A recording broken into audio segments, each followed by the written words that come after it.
Dhalli namaa milkaa'ina barbaade bira ga'uuf kallattiilee jireenyaa torban kana hubachuun isarra jiraata.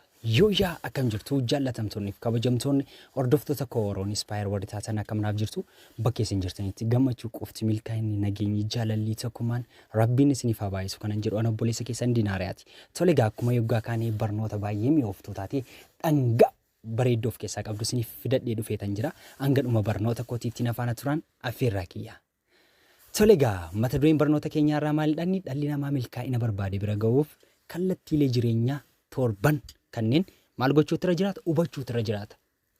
Galma ga'uuf guddachuuf milkaa'ina yaade sana imagine wanta godhe sana wanta keessa isaatti fedhe sana yookaan immoo milkaa'ina irra ga'uuf tattaafatu sana bira ga'uuf wantoota isa barbaachisan kanneen torban guuttachuu qabaa jechuudha. Milkaa'inaaf ulaagaalee jireenya keenya keessatti nu barbaachisan torban kana murteeffachuun yookaan qopheeffachuun nurraa eegama jechuudha.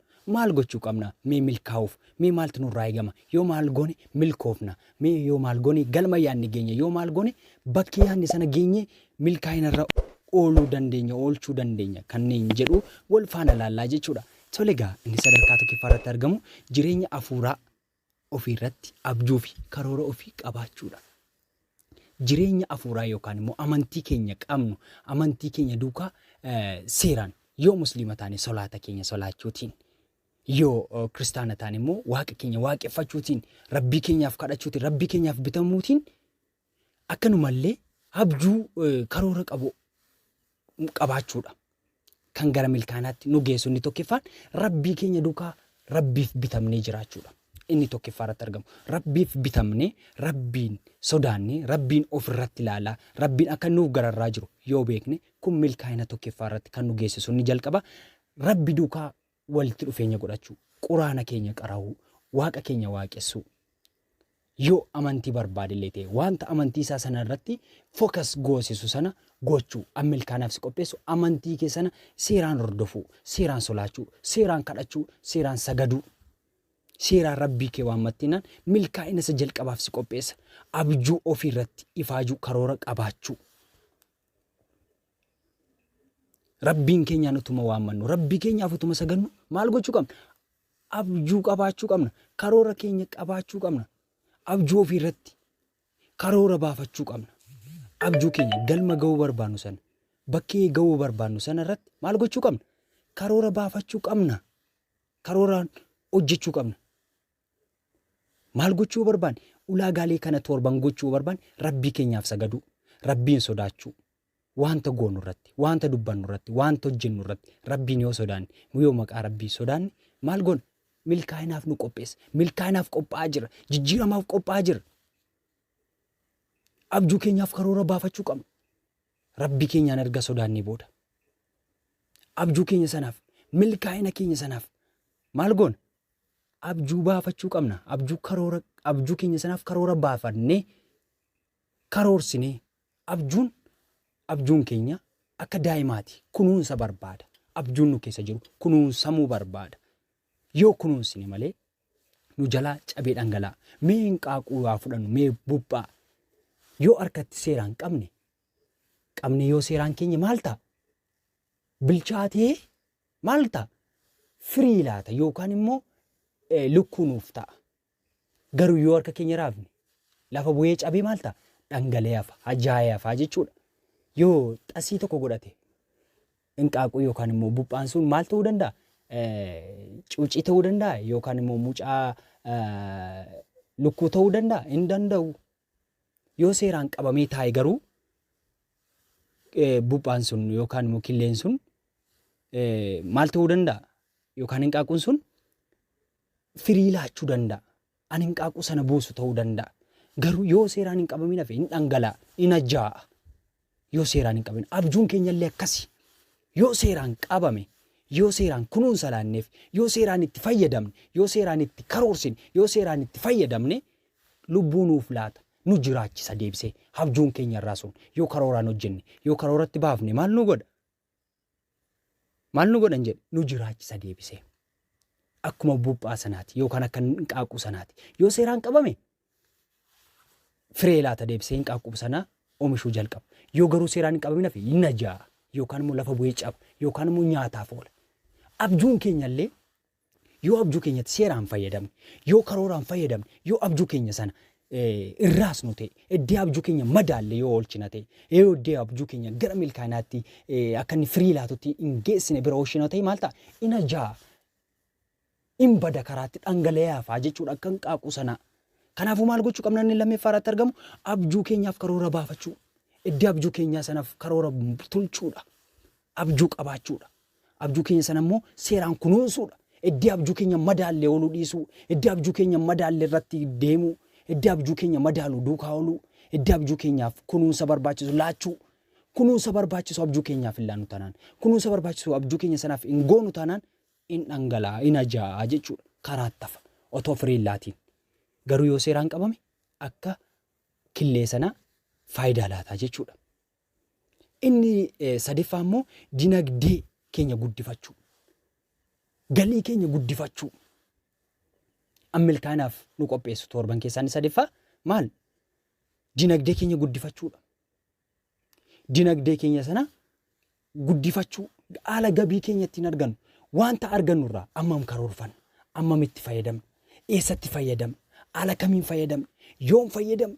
Dinagdee keenya sana an guddisan yookaan galii keenya kan guddisan sana kireet godhachuu. Inkaamii gaarii nuuf fidu. Inkaamii bareedaa kan nuuf fidu. Kalaqachuu, oomishachuu, qopheeffachuudha. Dinagdee keenya guddifannee jireenya milkaa'aa qabu kan nu jiraachisu inkaamii bareedaa yookaan dinagdee guddaa qabaachuudha. Yoo galii guddaa qabaanne namaaf waan hin jennu. Yoo galii guddaa qabaanne jireenya bareedaa jiraanna. Milkaa'ina guddaaf nu qopheessaa jechuudha. Inni sadarkaa afuraffaa irratti argamu immoo jireenya hawaasummaa. Good relationship seedhaan sana yaada hawaasa keessa jiraattu keessatti yaada bareedaa walitti dhufeenya namoota duukaa qabdu. Walitti dhufeenya maatii kee duukaa qabdu. Walitti dhufeenya hiriyoota kee duukaa qabdu jabeeffachuu. Walitti dhufeenya haadha warraa kee yookaan jaalallee kee duukaa qabdu jabeeffachuu. Walitti dhufeenya maatii kee duukaa qabdu. Walitti dhufeenya hojjettoota warra si duukaa hojjetan duukaa qabdu jabeeffachuu. Kun milkaa'ina torban keenyatti nu geessaa jechuudha. Inni afuraffaarraa. Maatii keenyaaf jaalala gaarii laachuu. Gammachuu gaarii laachuu. Jireenya hawaasummaa keessa jiraannuuf waan gaarii hojjechuu. Waan gaarii karoorsuu. Eeriyaa keessa jiraannu fakkaanna waan ta'eef.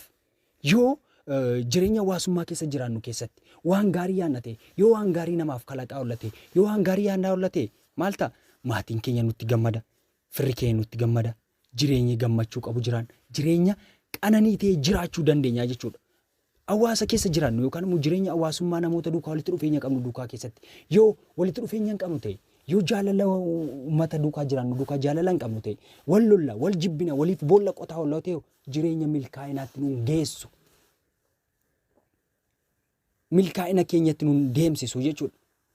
Dhalli namaa tokko milkaa'uuf waan kana torban raawwachuu qaba. Inni itti aanu immoo inni shanaffaa irratti argamu immoo maalinni fayyaa gaarii qabaatuudha. Nyaata madaalawaa fi ga'umsa qaamaa horachuudha. Fayyaa guutuu qabaanneenaan nageenya keenyaaf iddoo laanna taanaan, in kunuunsina taanaan, of kunuunsina taanaan wantoota nuuf madaalle nyaachuu dhiisu. Wantoota nuuf hin malle irraa baqachuu. Wantoota nuuf hin ibsine irraa baqachuu. Nyaatota madaalawaa ta'an nyaachuu. Qaama keenyaaf fayyaa keenya eeggachuu nurra jiraata jechuudha. Fayyaa gaarii qabaachuudha ni shanaffaa. Fayyaa gaarii yoo qabaanne. Fayyaa gaarii yoo qabaanne maal ta'a jechuudha? Milkaa'inaatti nu qopheessa. Wanta barbaadde qabeenyaa barbaadde yoo horatte, relationship barbaadde yoo uumte, namoota barbaadde duukaa yoo jiraatte, yoo an barbaadde goote fayyaa hin qabdu taanaan, aafiyaa hin qabdu taanaan jireenyi kee jireenya miti. Jireenya dhiphataa jiraatta, jireenya kufaa jiraatta, jireenya gadaanaa jiraatta jechuudha. Inni sadarkaa ja'affaa irratti argamu immoo dandeettii ofii yookaan immoo beekumsaa fi dandeettii keessa keenya jiru bareechinee beekuu. dandeettiif beekumsa keessa keenya jiru sana irratti xiyyeeffannee hojjechuudha kan milkaa'inaaf nu qopheessu. Dandeettii beekumsaa fi keessa keenya jiru sana, humna keessa jiru sana, poteenshaalii humna keessa keenya jiru sana yoo barre, yoo itti dalagne, yoo itti hojjenne milkaa'ina barbaanneef nu qopheessa. Wantoonni torban keessaa inni jeeffamaadha. Dandeettii keessa keenya jiru, beekumsa keessa keenya jiru baasnee itti fayyadamu. Humna keessa keenya jiru. Humna keessa keenya jiru akka gaanii ibsaa keessaa ta'uu hin qabu. Gaaniin ifa keessaa maal ta'a? Gaanii sana keessa ibsa malee bakkeen ibsu. Garuu gaanii sana keessaa yoo baafte safara sana ibsa yookaan immoo naannawaa sana ibsa. Akkas beekumsa keessa keenya jiru, humna keessa keenya jiru sana yoo fayyadamne maal milkaa'ina sanaaf nu qopheessaa jechuudha. Inni dhumaaf inni torbeeffaan immoo fiixee milkaa'inaa ga'anii badhaafamu.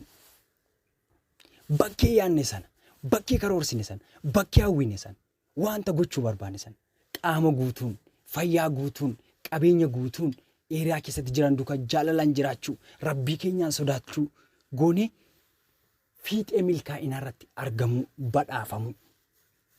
Yoo maal goone? Yoo wanneewwan kana ja'an raawwanne isa torbeeffaa irratti maal goone? Fiixee milkaa'inaa irra geenye ni badhaafamna. Ni galma geenye yookaan achiif goone ni mo'annaa jechuudha. Kanaafuu barnoota keenya guyyaa har'aa keessatti barnoota baay'ee akkasiin hubattan abdii guddaan qaba. Hundi keessan akkasiin itti gammadan abdii guddaan qaba. Akkanumallee barnoota biraan hanga walitti deebinutti turtii gaariin isiniin jedha.